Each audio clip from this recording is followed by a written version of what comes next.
El mito de Orfeo y Eurídice.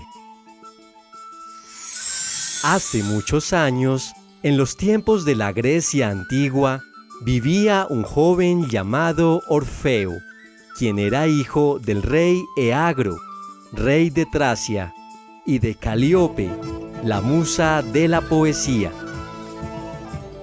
Orfeo era un músico prodigioso.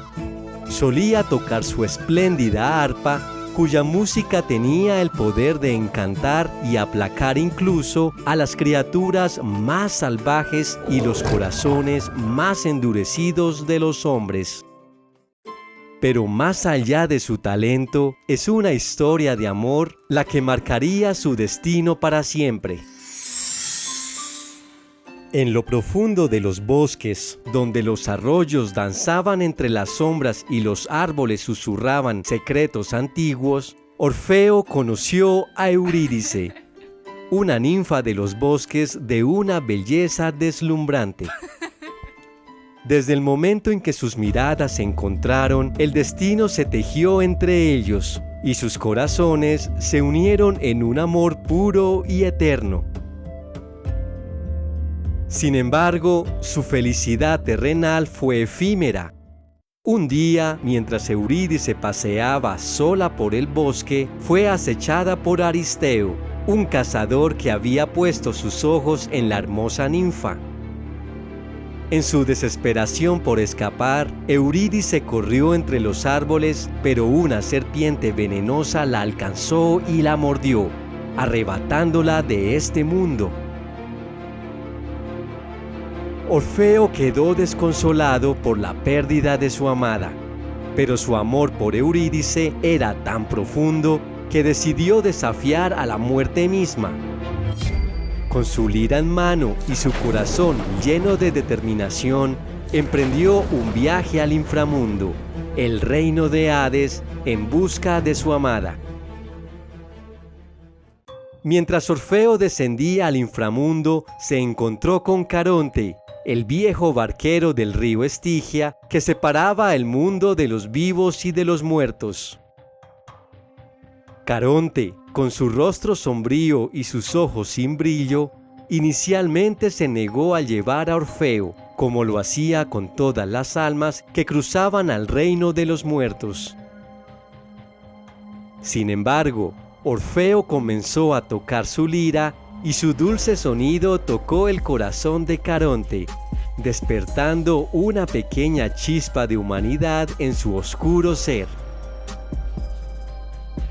Conmovido por la música de Orfeo, Caronte finalmente accedió a llevarlo al otro lado del río Estigia, donde esperaba el reino de Hades.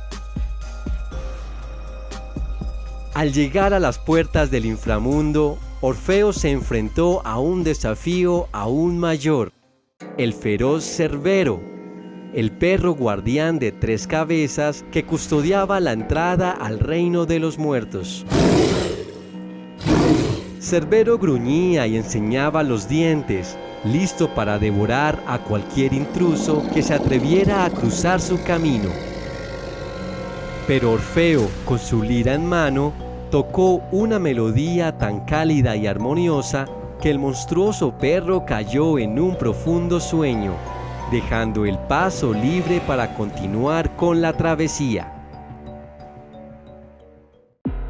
Finalmente, y después de varias adversidades, Orfeo logró llegar ante el trono del dios Hades y la diosa Perséfone, los gobernantes del inframundo.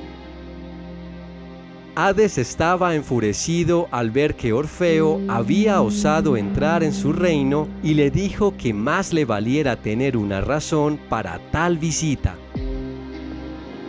Orfeo suplicó con todo su ser que le permitiera llevarse el alma de Eurídice de regreso al mundo de los vivos, pero Hades le recordó que una vez las almas llegaban al inframundo, no había vuelta atrás. Entonces Orfeo comenzó a tocar la melodía más nostálgica que haya podido salir de su arpa. Conmovidos por su amor y su música, Hades y Perséfone decidieron acceder a su petición, pero con una condición. Orfeo debía guiar a Eurídice de vuelta a la superficie sin mirar atrás, o de lo contrario la perdería para siempre. Orfeo aceptó la condición y con Eurídice a su lado, comenzó el arduo camino de regreso. Pero a medida que se acercaban a la luz del sol que indicaba la salida hacia el mundo de los vivos, la duda y el miedo se apoderaron de él. Temeroso de perderla nuevamente, Orfeo se volvió para asegurarse de que Eurídice lo seguía, olvidando por un instante la advertencia de Hades. En ese momento trágico, Eurídice desapareció con un grito de espanto en la oscuridad, y la forma de su alma se desvaneció nuevamente entre las sombras. Orfeo cayó de rodillas, sumido en la tristeza por su error. Su amor por Eurídice lo llevó a desafiar a la muerte misma, pero su propia debilidad lo había separado de ella para siempre. Buscando consuelo, Orfeo se retiró a los bosques para lamentar su pérdida, donde atrajo la atención de un grupo de bacantes. Las bacantes eran seguidoras de Dionisio, el dios del vino y la fertilidad, y quedaron cautivadas por la música de Orfeo y lo llevaron a un frenesí de celebración al ritmo de la música. Sin embargo, la alegría pronto se convirtió en furia cuando Orfeo rechazó los encantos de las bacantes, manteniendo su corazón fiel a Eurídice. En un arrebato de ira y celos, las bacantes se abalanzaron sobre Orfeo y le dieron muerte.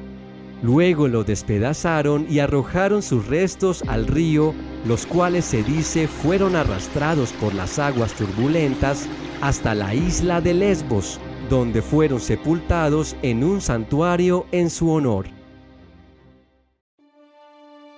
Pero la historia de Orfeo y Eurídice no terminó con su muerte. En el inframundo, Orfeo se reunió una vez más con su amada Eurídice. Allí, en la oscuridad eterna, encontraron consuelo el uno en el otro, y su amor continuó ardiendo en los confines más profundos del reino de los muertos, donde permanecerían juntos como siempre quisieron por toda la eternidad.